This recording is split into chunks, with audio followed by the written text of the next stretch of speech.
Harry Higgs is heading back to the PGA Tour, and we're on the road to French Lick.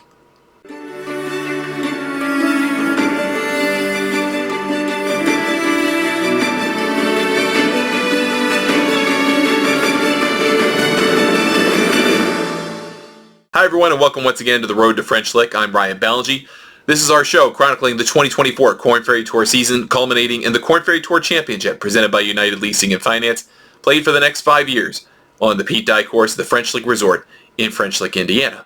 Since our last episode, there have been 2 events on the Korn Ferry Tour schedule, the AdventHealth Championship in Kansas City, Missouri, and the Visit Knoxville Open in Knoxville, Tennessee. Both tournaments were won by the same player, Harry Higgs, a PGA Tour veteran who has been playing some on the Korn Ferry Tour this season. He managed to win both events in dramatic fashion with playoff victories in each tournament. At the AdventHealth Championship, Higgs found himself in a playoff with Tanner Gore after both players finished on 19 under 269 in regulation. Higgs' story was a dramatic one on the final hole, a 620-yard par 5 at Blue Hills Country Club just outside of Kansas City. Higgs holed out an 83-yard approach shot for eagle on the final hole of regulation to ultimately find himself in the extra frame. In the extra session with Gore, they played the par 5 18th again, which Higgs then birdied to secure the win and a $180,000 first place prize, as well as 500 very important Korn Ferry Tour points. A week later in Knoxville, Tennessee, the week after the PGA Championship, Higgs once again found himself in a playoff, this time with Frankie Capan III, Mr. 58 from earlier this season. Both players were tied again on 19 under par, this time a total of 261.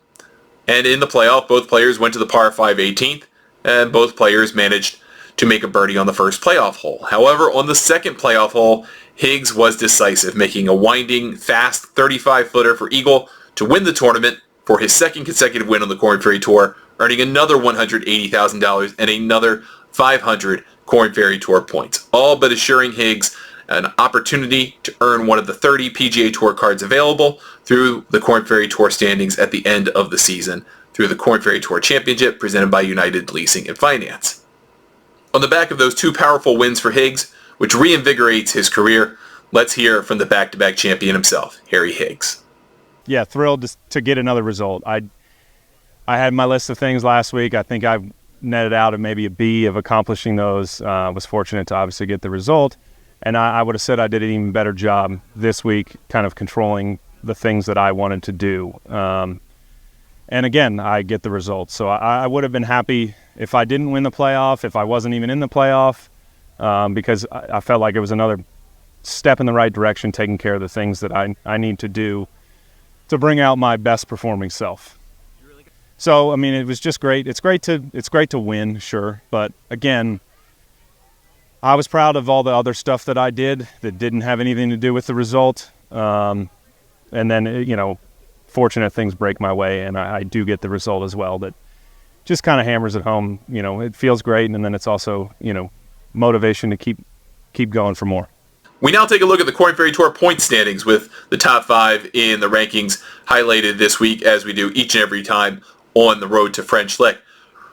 With his second win of the season and a second win in a row, Harry Higgs picked up another 500 Korn Ferry Tour points, bringing his haul in the last 2 events to 1,000 points and bringing him up to second place on the season in the Korn Ferry Tour points list. Number 1 remains Tim Vieding, who has 1,341 points. Higgs is second on the list now, the only other player in 4 figures at 1,101 points. Stephen Fisk continues a great season at 815 points in third place. Mason Anderson is just a couple of points behind at 813 points. And Quade Cummins, on the back of some recent great play, is in 5th position at 781 points.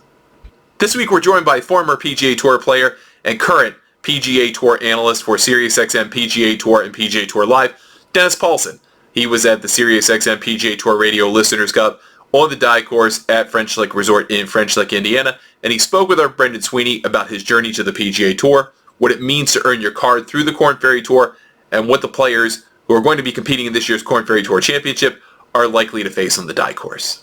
We're here with Dennis Paulson at the Pete Dye course this October, hosting the Korn Ferry Championships. Dennis, what was your experience like over the past few years on a Victoria National, then coming to French Lick and seeing this property?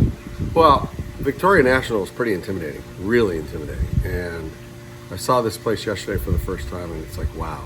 Not as much like water and like visible stuff, but it is very distracting. Pete Dye is very good at doing that to a player.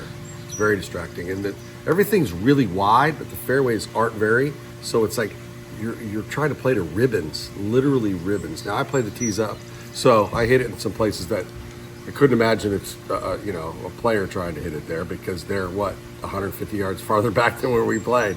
But the golf course, I mean, it's right there. It's straight in front of you for the most part, from the way I would perceive the golf course to play. I don't even know where the first tee is, by the way, on the first hole from the back tees. I think when we played it 200 yards up. So it's a completely different animal, but just seeing where you need to hit it here, that's very good. The greens are tiny, man, and you got to hit your targets. We were driving in this morning, by the way, and on 15, I looked over to the right because you kind of come up the road and the 15th hole's over there, and I go, what is that over the green? My God, that shot would have been so much harder if I actually knew that you were absolutely dead if you hit it over the green. So I learned a little bit yesterday, and I don't know if that's a good thing or a bad thing for a round of golf today. How do you think the players are going to tackle this place? That's a great question. If you're driving it good, I think you're going to be in attack mode. There's going to be some layups off the tees on a few holes, I think. I don't think they're going to play it at 8,100 yards. They'll probably play it somewhere in 7,600 yard range, I would think, depending upon the weather. I mean, it should be pretty good. The one thing I think is going to be a struggle for this golf course that time of the year might be the greens. These greens are absolutely perfect right now. They are so tight, you couldn't even puncture the green surfaces. They're really tight, and I don't think they're going to be that way in August when we come here, because it's a lot hotter and bent grass has a tendency to be a little bit of a struggle. So if that's the case, it might be a little easier for the guys to play into these greens. So I think you got to attack off the tee a little bit, and you're going to give yourself some great opportunities. And you can make a few doubles, but you're going to have to make 5 or 6 birdies around out here, and that's not going to be easy to do if you're playing conservative. What are the emotions like when the players receive their cards? 30 guys are going to get their cards. What does it mean to you, and what do you see these guys doing? Yeah, I got my card the first time on the PGA Tour through the regular Q school, right? And then I lost my card. I kept it in 94, lost it in 95, got it back in 99. I finished, I think, believe it or not, ironically, I think just behind John McGinnis, who might have finished 5th or 6th, and I finished 1 behind him. I think it was really special for me already being out on the PGA Tour and knowing actually what I'd lost. And it took me 9 years to get on the PGA Tour from when I turned pro. So that was a big deal. It was the most emotional thing. I had my brother on my golf bag, and we were out at the Jack Nicklaus course, and I hit it in that right bunker. And I had all water to carry to a front right pin. And he goes, what are you going to do? I go, I'm going right at it, man. Let's make a birdie. And he goes, what? That's exactly what he said to me. Because you got your card, man. I said, no, make a birdie. We got to get a better number. And I hit a really good shot in there, and I can't remember if I made it or not, but I took on that front right hole location and hit a good shot in there and played well on the West Coast and kind of really set my whole season up and ended up finishing in the top 30. Any advice to the young up-and-comers or the journeymen coming down? For me, I think after I tried getting through Q school so many times and wasn't successful doing it, I had 2 goals: no 3-putts, no penalty shots. That's all I thought about. And so I played that conservative kind of golf to get you through, because you're not trying to win, a 100-yard race. It's a marathon out there, Q school, and you don't have to win it. You just got to be a part of it. I think the one thing these guys have to understand, that you need a good number. The one big thing that the PGA Tour made a mistake of this year, I think, is not having enough reshuffles. If you play well, they got to reshuffle a little more. There's only 1 reshuffle in the entire season this year, and I think that's really tough for some of these guys that didn't get off to a good start, and now they've already had that reshuffle. They play well now. They're not really going to move up. You need top 10s to really get in some of these bigger events. Thank you for your time. Yeah, absolutely. This place is awesome. Also, since our last show, the PGA Championship happened at Valhalla Golf Club in Louisville, Kentucky, and one of the most prominent members of this year's Korn Ferry Tour was competing in the tournament. Tim Vieding, who went back-to-back earlier this season to all but assure himself a PGA Tour card for next season, was among the players invited by the PGA of America to compete in the second men's major of the year at Valhalla. Vieding did not make the cut, shooting 70-73 to miss that cut line by 2 shots. However, it was a tremendous experience for Vieding and a great opportunity to showcase the talent on the Korn Ferry Tour. Congratulations to him on earning the invite, and may he have a prosperous rest of the season here on the Korn Ferry Tour.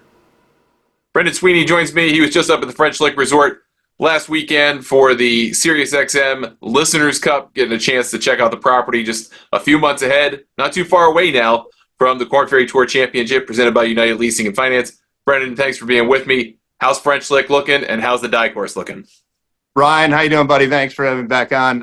It's fabulous. I mean, we're cooking on all cylinders at the resort. We have just an awesome staff, and we had the XM radio boys up last week. We had Carl and Dennis Paulson, who will be back at the the Korn Ferry Championships presented by United Leasing and Finance.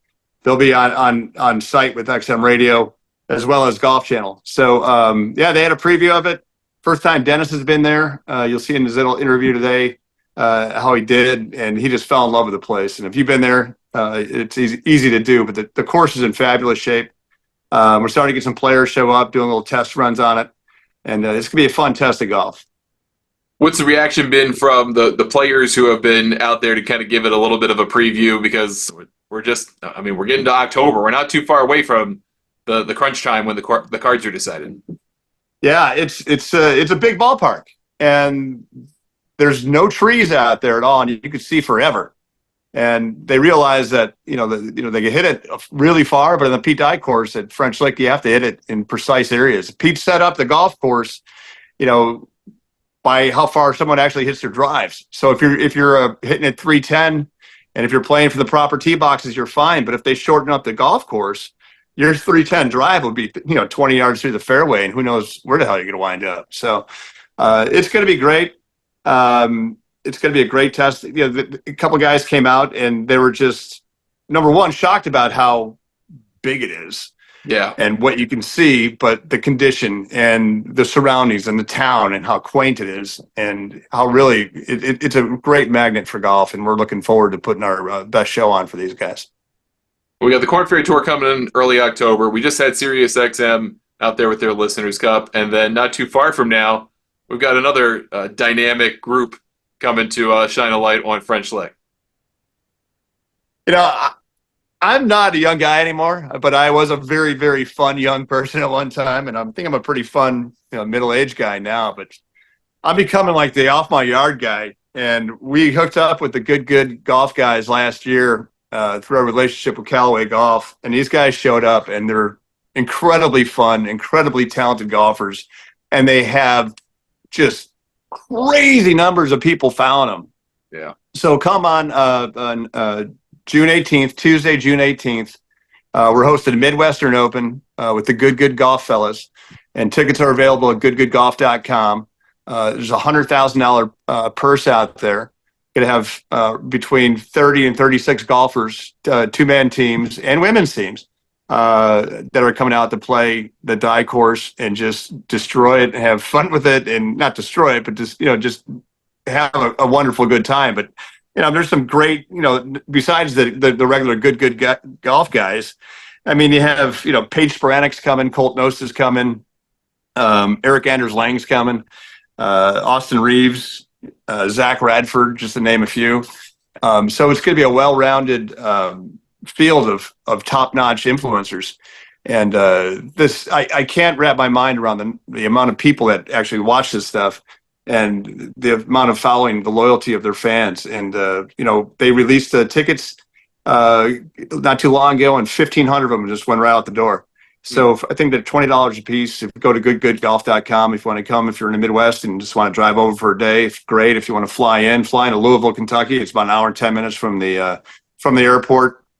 Check out the hotels, check out the property, bring your clubs. There's a lot of golf options around there as well. So yeah, we're looking forward to not only the good guys coming, but the Golf Channel showing up. It's going to be on not Golf Channel, but Peacock Network. So they're going to be broadcasting that. So we've been dealing with the production team. We've had multiple scouts up there. I had the XM radio guys up, and then I had the production unit from Peacock up. I had to break away from them, and so just showing these guys around. And everybody has the same reaction. It's like, wow, this place is so big, and it's so nice, and it's so cool, and the people are so great. We're looking forward to it. And it's been a long road of trying to build the resort and, build the golf brand of it. this is just a really nice reflection of Dave Harner and his crew at the courses to really show off the works of all their hard work and labor. Rob Kuntz, our director of golf at the Dye course, he's also the PGA of America's merchandiser of the year. This is his baby too, so we're looking forward to it. Russ Apple, our superintendent, is probably scratching his head a little bit about having 1,500 people on a golf course plus. So we'll get around it, and it's gonna be fun, and it's gonna be exciting, and it's gonna be really a fun adventure. Just a quick word about the last couple of tournaments on the Korn Ferry Tour, both won by Harry Higgs, one of the most affable people you'll meet in golf. Has a sizable fan base on the PGA Tour, and he has made something very important of his career in the last couple of weeks. Hit a hard time on the PGA Tour, lost his status, lost it at Q School by just a stroke or two. Finds himself a back-to-back winner. He's going to be on the PGA Tour again next year, and did both wins in playoffs and in dramatic fashion. Yeah, I tell you what, he's just a bright light in the world of golf. I mean, guys, he's got a personality that's bigger than a Pete Dye mansion, and we're looking forward to having him come there. So, yeah, I mean, just the first time that a great memory of Harry Higgs is at Phoenix. He takes his shirt off and he's just going crazy. Instantly became a fan favorite, and just seeing what he's been doing over the last few weeks has made me a fan, not only as a golf fan, but as a dad. You look at a kid that's doing this stuff, and he's a fabulous human. So good for him.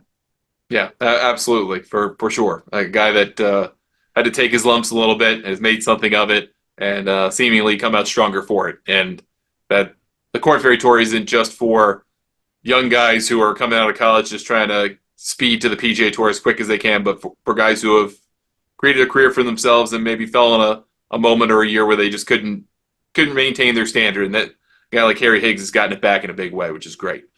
Yeah, and it was good to see a couple of good bright lights in the last couple of weeks of some of the older guys too. Jeff Overton, he's a guy from Evansville, Indiana. These guys are just so good that if they pop up, they could catch lightning. Like Harry did, like 3 weeks ago. Where was he? Now he's on the headlines. So yeah. But it's good for all of them. And there's going to be 70 great players that are going to be at the championship, and 30 of them are going to walk away with a card. So, and it's taking shape quickly. We've got we're now into the summer season for sure, and then we hit the home stretch, and before you know it, we're going to be talking to each other in Indiana, trying to figure out who's going to get some cards. Yeah, we have Missouri coming up. We have Illinois coming up. I'll be at a few of these, checking out. We're up in Jersey in August for the last regular season event, so we've got lots to come, lots to chase still, lots to be decided, but we're starting to get a clearer picture of things. So, Brendan, thanks for coming on with me, and very excited to hear all the cool things happen at the resort in the meantime. You got it. Thanks, Ryan. Now, as we do on each and every episode of The Road to French Lick, we're going to take a look at 2 holes on the Pete Dye course at French Lick Resort in French Lick, Indiana, the host course for the Korn Ferry Tour Championship presented by United Leasing and Finance, where the top 70 in the standings on the Korn Ferry Tour points list will culminate in the finals event of the season, with the top 30 players at the end of that tournament earning PGA Tour cards for next season. This week, we take a look at the 7th and 8th holes. First, the par 5 7th, which is a daunting, difficult, unique par 5, and then the confounding par 3 8th. Here's Will Haskett with more. The 7th hole is a long uphill par 5, and it is truly a taste of Scotland. It looks so much like one of the old links holes from across the pond, especially if you happen to find yourself in one of the greenside bunkers. You need to avoid the bunkers off the tee as well. Put yourself in the fairway. It's a narrow shoot to try and land, and then you have that big question. If you go for the green in 2, do not bail out to the right-hand side. The sand is ready to grab you and turn birdie into bogey before you can blink.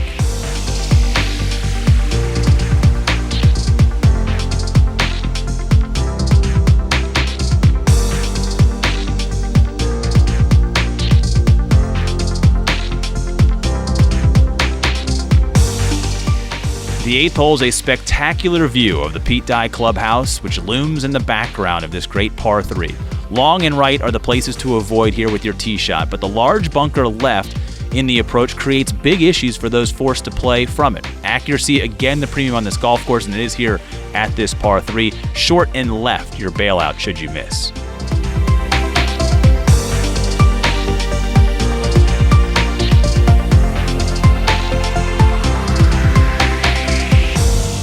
The next event on the Korn Ferry Tour schedule is this week with the UNC Health Championship presented by Stitch at Raleigh Country Club in Raleigh, North Carolina. We'll be back with our next episode to recap that tournament and spin forward as we prepare for the third men's major of the year, the U.S. Open at Pinehurst No. 2 in Pinehurst, North Carolina. Thank you so much for watching our show. We really appreciate it. On behalf of everyone at the French Lick Resort, I'm Ryan Ballingy. We will see you next time.